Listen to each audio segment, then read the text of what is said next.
on everybody else for energy. So you're a big part of the reason that we're able to move the way we are today, and we're grateful that you're here to be part of the solution going forward. Thank you, Doug, and you are doing a fantastic job, and we appreciate it. Everybody appreciates it. They know who's doing well. Chris Wright? Thank you, Mr. President. Yeah, what we've seen in the last week is leadership matters and credibility matters. Venezuelan oil has been sanctioned for many years, and the oil just flew, those sanctions were not enforced. That oil just floated out, trafficked by bad actors of the world. The resources weren't gone to a central place. The corruption and decline of Venezuela has been a crisis for the people of Venezuela, and as Secretary Rubio said, massive spillover effects in the United States, in crime, in drugs, in kidnappings, and in taking a huge resource base and making it not exploited, not developed. The whole world is a poorer, less opportunity-rich place because of that. When you have materials underground, they've been underground for 1 million years. That does not make them a resource. That does not make them valuable for your country, your people, or the world.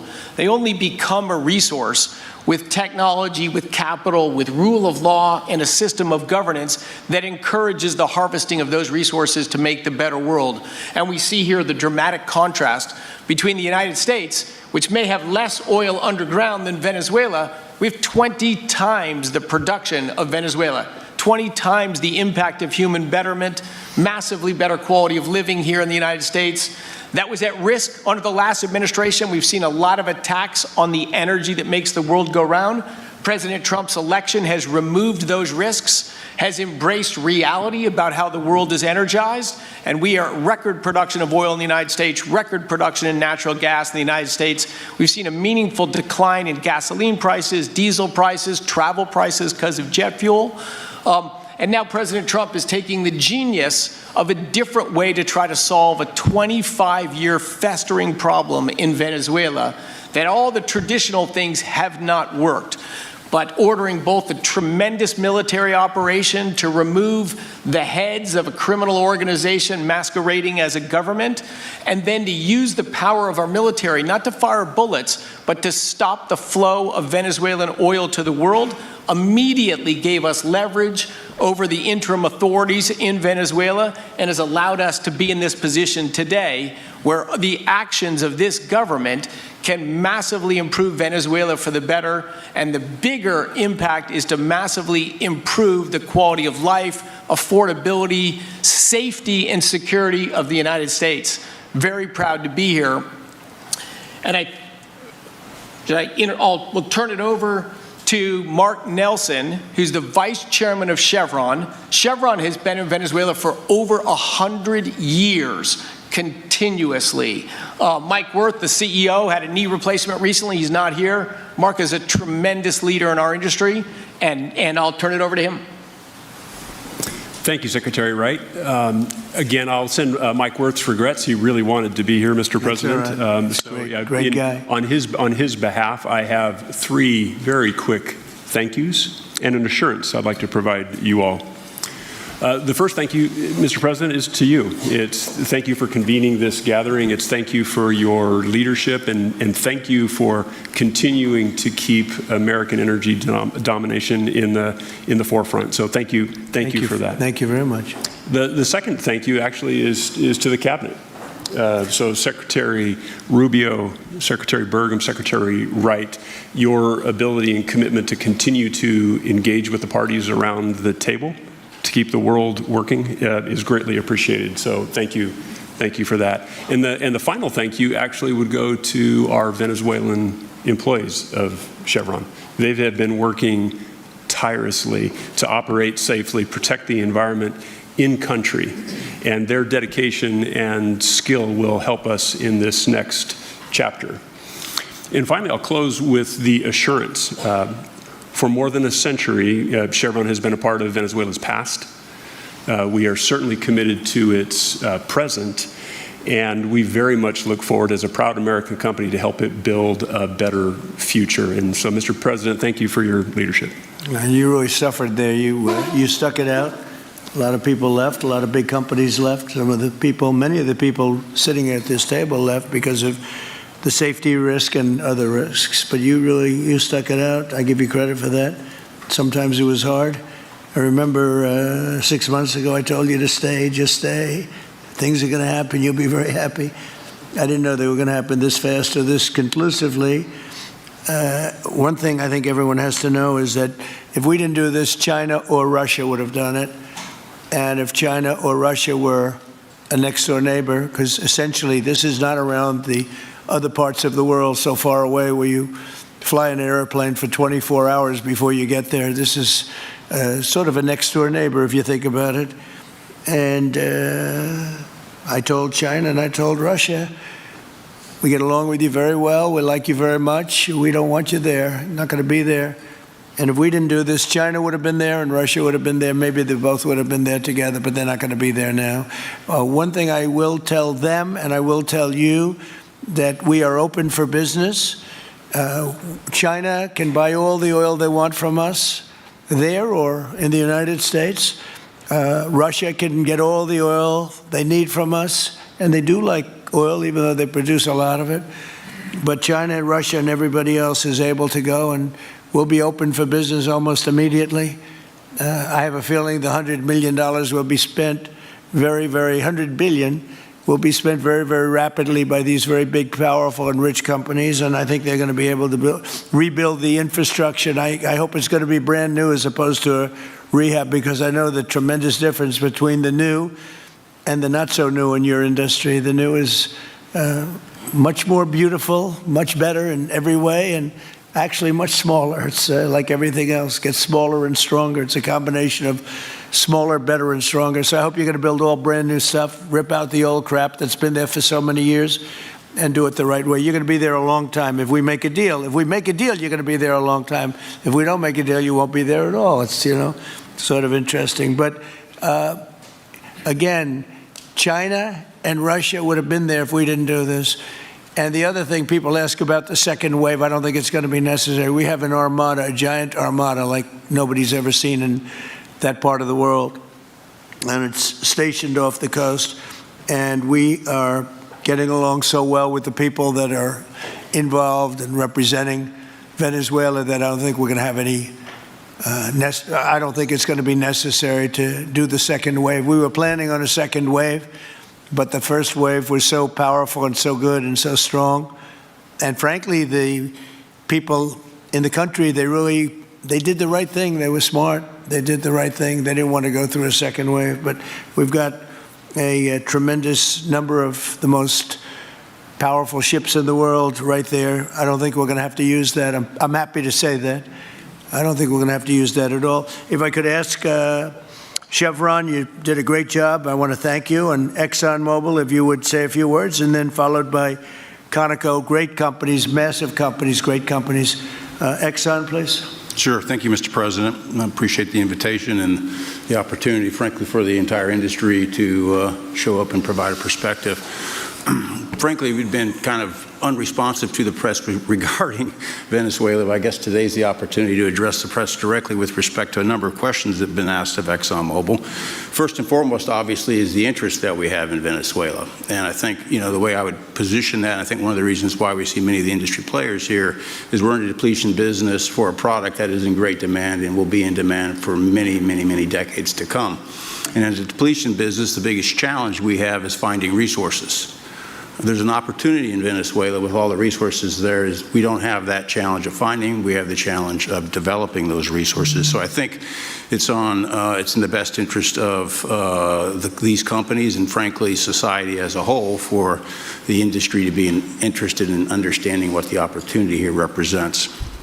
I'll just share a philosophy that ExxonMobil has when we enter countries, because we do business all around the world in a number of different regimes. We take a very long-term perspective. The investments that we make span decades and decades, so we do not go into any opportunity with a short-term mindset. And there's a value proposition that we have to meet. it has to be a win-win-win proposition. Obviously, it has to be a win for the company and our shareholders and to generate a return for the investments that we make. It has to be a win for the government. The resources are an important source of revenue that help support the people of the places that we do business.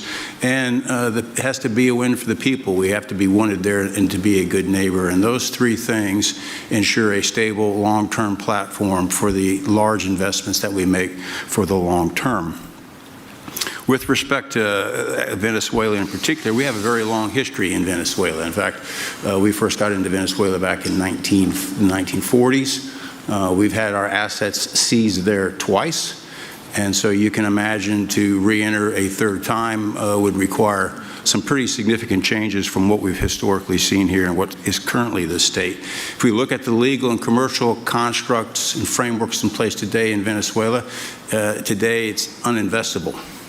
And so significant changes have to be made to those commercial frameworks, the legal system. There has to be durable investment protections, and there has to be a change to the hydrocarbon laws in the country. We're confident that with this administration and President Trump working hand in hand with the Venezuelan government, that those changes can be put in place. And with respect to the Venezuelan government, that perspective we don't have a view on. We haven't talked to the Venezuelan government, and obviously we have yet to assess the people's perspective with respect to ExxonMobil entering the country. In the short term, there are things that can be done while these longer-term issues are being worked. For us, we haven't been in the country for almost 20 years. We think it's absolutely critical in the short term that we get a technical team in place to assess the current state of the industry and the assets, to understand what would be involved to help the people of Venezuela get production back on the market. With the invitation of the Venezuelan government and with appropriate security guarantees, we are ready to put a team on the ground there. We also have a integrated set of capabilities from production to refining to trading, and I think we can be of assistance to getting the Venezuelan crude to market and realizing a market price to help again with the financial situation in Venezuela. So those are my short-term perspective that I have. I'd say maybe close with a thank you, Mr. President, for the work that you've done to secure not only the national security, but the energy security of the region. And then thank you, Secretary Rubio, Secretary Wright, Secretary Burgum, for your leadership in this matter. Thank you. How long would it take you, Darren, as Exxon if we make a deal, how long would it take you to get in there and get started? Well, the first step, this technical team, as I talked with Secretary Wright earlier this week, we started from the beginning to put the team together so that if and when it was needed, we could hit the ground almost immediately. So we can hit the ground within the next couple of weeks, start the assessment. And then from there, we need to understand. That's what we want. We want speed and quality. That's what we want. Thank you, Darren. And Conoco, Ryan? Thank you, Mr. President. Appreciate the opportunity to be here, too. And you've assembled a great team. And our congratulations as well for removing one of the terrible people in the world and bringing them to justice. It was quite amazing. I think you've given hope to the people of Venezuela again, which I think is quite remarkable. And we've been on the other end of that despot regime a long time. Our assets were expropriated. I had a little bit more hair when that happened. And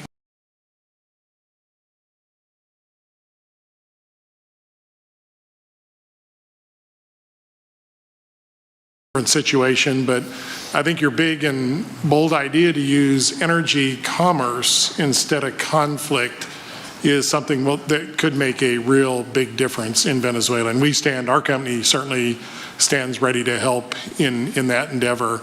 Encourage you to continue to think bigger and even bolder. And we've had some discussions with your energy team about that as well. As we think about the other people that need to be in this room and in this discussion are the banks, and including probably the Exim Bank, as we think about how the debt needs to be restructured and the financing to deliver the billions of dollars that are required to restore their energy infrastructure. And I think as we think that big and bold, we need to be also thinking about even restructuring the entire Venezuelan energy system, including PDVSA. And I think if we can do that and think bold, there's an opportunity to be quick, fast, and restore the quality of what's happened in Venezuela, or what's been lost in Venezuela over the course of the last 25 years. So thank you for this opportunity. Well, thank you very much, and you'll get a lot of your money back. We're going to start with an even plate, though. We're not going to.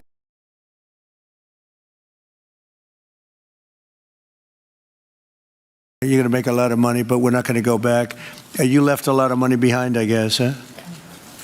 What number? 12 billion. How much? 12 billion? Well, it's a good write-off. It's already been written off. It's been written. All right, thank you. You'll make it back one way or the other. You're all going to do very well. I think really very well. Marco just gave me a note. Go back to Chevron. They want to discuss something. Go ahead. I'm going back to Chevron, Mark. Thank you, Marco. Go ahead. Was there a question, Mr. President? Yes, go ahead, Marco. What are you saying here? Mark, if you increase, can update us on operations in the ground and with the appropriate approvals, what you might be able to achieve in the next 12 to 18 months, give us a little view from the ground. You bet. You bet. So today, Chevron has 3,000 employees in 4 different joint ventures in Venezuela today. And over the past 5 to 7 years, they've taken production from about 40,000 barrels a day to 240,000 barrels a day, essentially getting those facilities and that equipment up to standards that would be something that people in the room would be more accustomed to.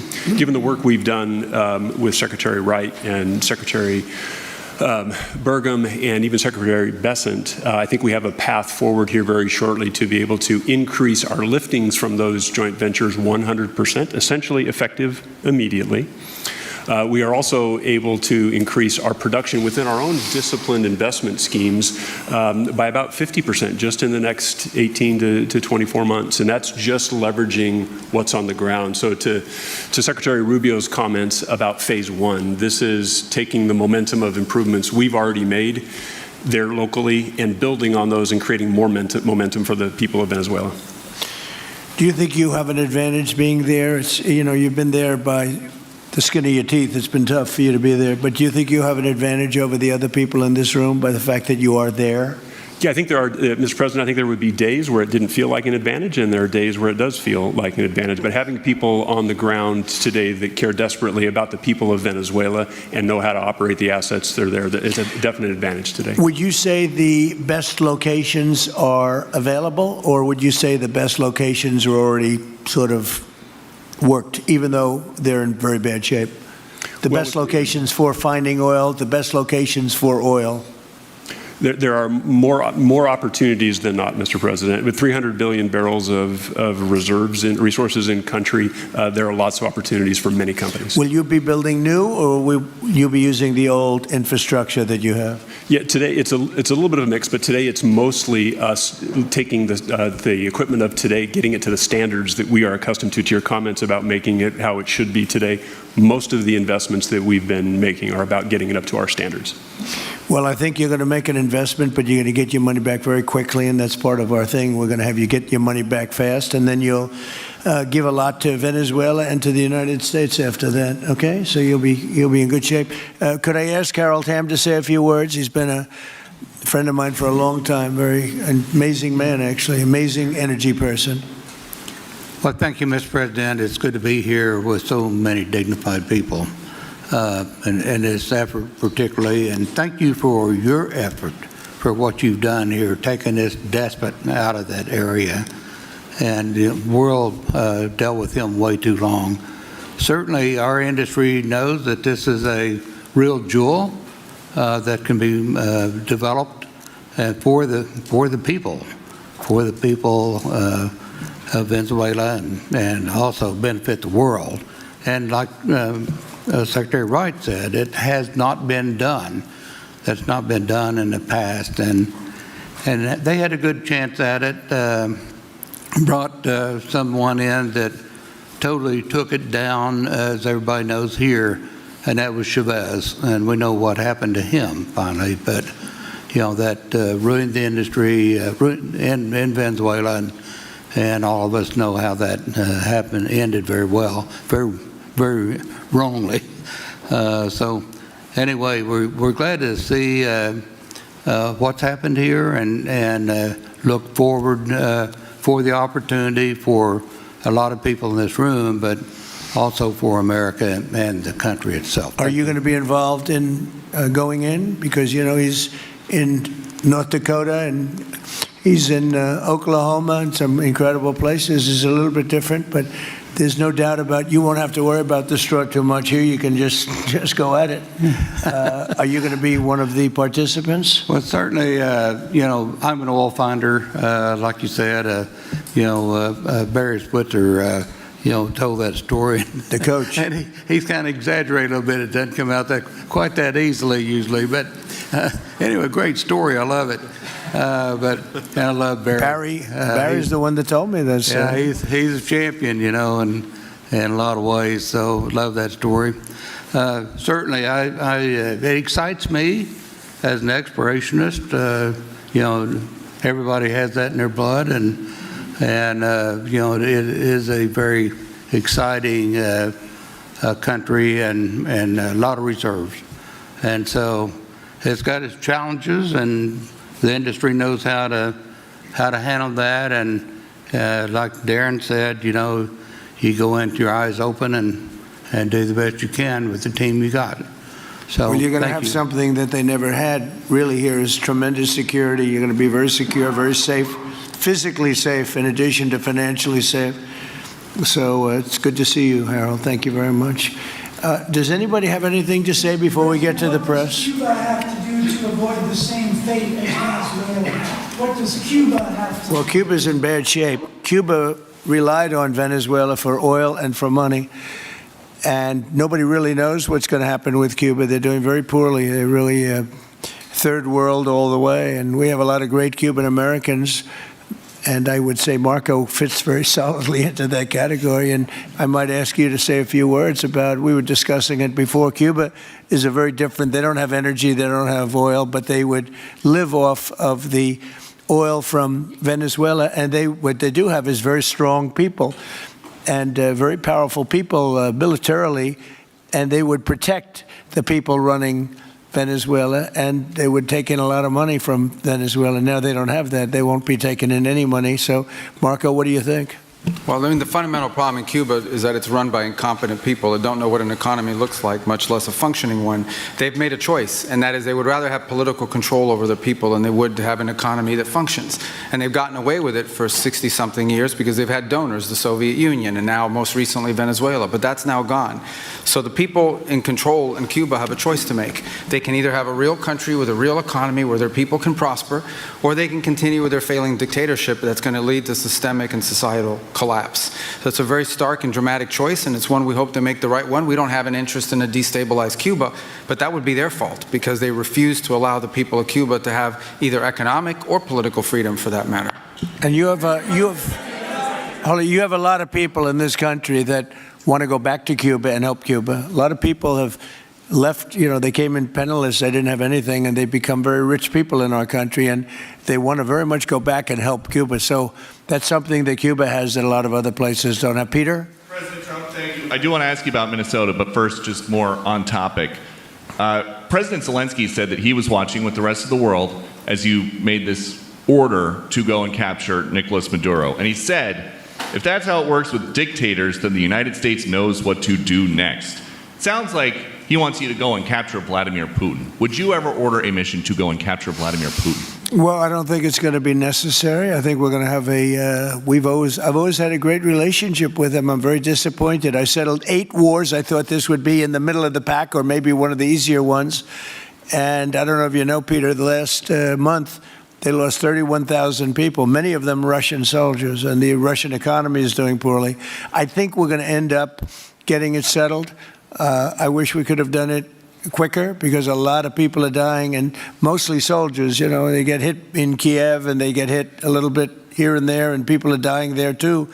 But largely, it's the soldier population. When you have 30,000, 31,000